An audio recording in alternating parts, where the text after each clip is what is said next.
And welcome back to The Price of Business. I'm your host, Chris Kelso. And right now on air, we have Jonathan Bydlak. Jonathan, how you doing? I'm great. How are you, Chris? Doing very well, thank you. You know, for all those first-time listeners, let us know who you are and what you do, if you don't mind. Yeah, sure. My name is Jonathan Bydlak. I'm the president of the Coalition to Reduce Spending.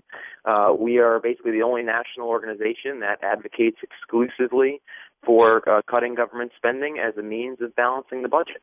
You know, that's a very interesting subject right now because obviously we just got through going through the fiscal cliff. We had a Band-Aid again put on something, if you ask me, and some things that I disagreed with in the whole thing. You know, where do we stand right now? What can we do, and what is, from a coalition perspective, how can we educate our general American as to what needs to go on and why is it so important to balance the budget and to go through a reduced spending initiative? Yeah, that's a loaded question. I mean, the big problem with the fiscal cliff legislation that no one's really talking about is the fact that it actually increased spending.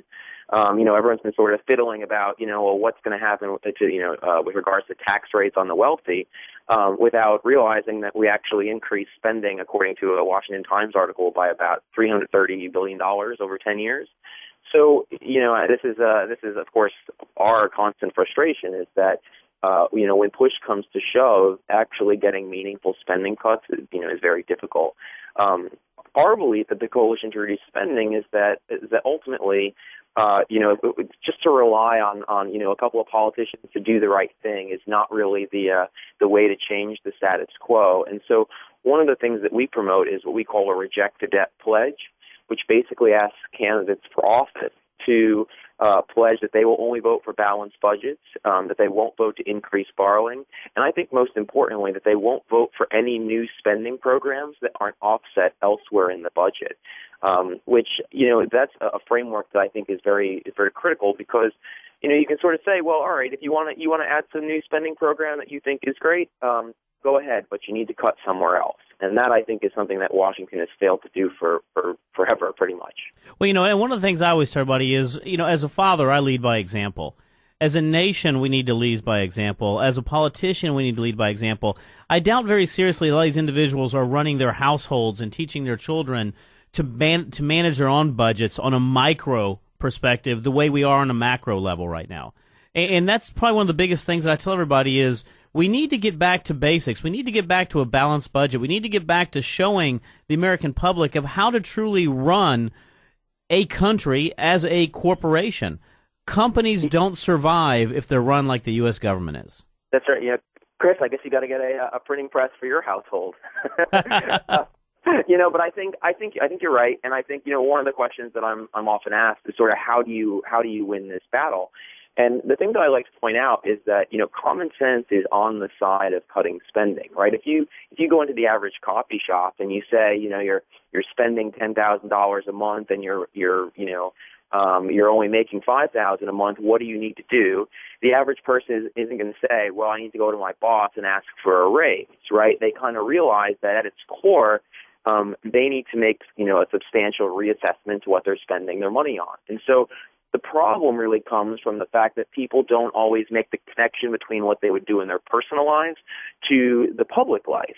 And I think that has a lot to do with misinformation and the fact that the incentives of politicians are such that there really isn't much of an incentive on either side to, provide good information and to have, the general public understand how this works. And so a lot of what we're trying to promote is to say, look, I mean, the same principles that would apply to, as you said, your family or your business are the principles that we should be applying at the federal level with respect to the federal budget. Absolutely. And we're not, and that's a shame. And you mentioned also something, unfortunately, I hate to say it, is the politicians in general, everyone that we have up there right now. I mean, I'm a big believer of a couple items. Number one is I'm a big believer of term limits. I think we need to get out some of our old-timers that we have up there, and I'm not talking about age perspective, I'm talking about time perspective, and start refreshing it with a new wave of individuals who are truly committed to showing how you can run a country the right way, more importantly, in a balanced budget way, and we don't have that right now. We have a lot of individuals up there who are used to the Washington way of doing business. They're used to kicking the can down the street per se, letting future generations take care of it. The problem is those future generations are the same individuals who are making the decisions today that they were making the decisions 20 years ago. Right. That's exactly right. And it's interesting that you point out the example of term limits because, when term limits spread as a nationwide movement in the 1990s, the way that happened was by getting candidates for office and elected officials to publicly go on the record and say that they were going to, enforce term limits on themselves. Basically make a pledge to voters that they were in favor of term limits. And that model, I think, is something that should be applied to the spending issue, right? Rather than having candidates run for office and say, oh, I'm for small government or I'm for tackling the national debt, and then, of course, they get into office and they vote for the first big spending bill that comes up to a vote.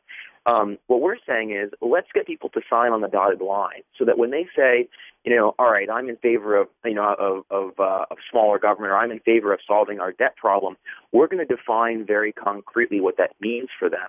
And it's those three things that I mentioned earlier. No unbalanced budgets, no new spending programs that aren't offset, and no new borrowing. So that now, when politicians get into office, and then they violate that pledge to voters, there's a means for voters and for the press and for activists to hold them accountable. And that, I think, is what really needs to happen, is that it's not just a matter of electing new people. It's a matter of changing the incentives in such a way that elected officials are on the record so that you can hold them accountable. Yeah, and that's part of the problem. None of them want to go on the record about anything that can put their own jobs in jeopardy right there. Well, it's a track record kind of thing. It's like financial commentators who go on TV and say, the housing market's going to do this or the stock market's going to do that, and who really goes and, checks out the track record to see whether these people on TV are right. The same thing goes on with politicians. They run for office and they say X, Y, or Z, and then they get into office and no one really goes and holds them accountable in an effective way. We got a couple more minutes. Let me know a little bit about what you think the effect is going to have on this last vote. Obviously, spending has been increased.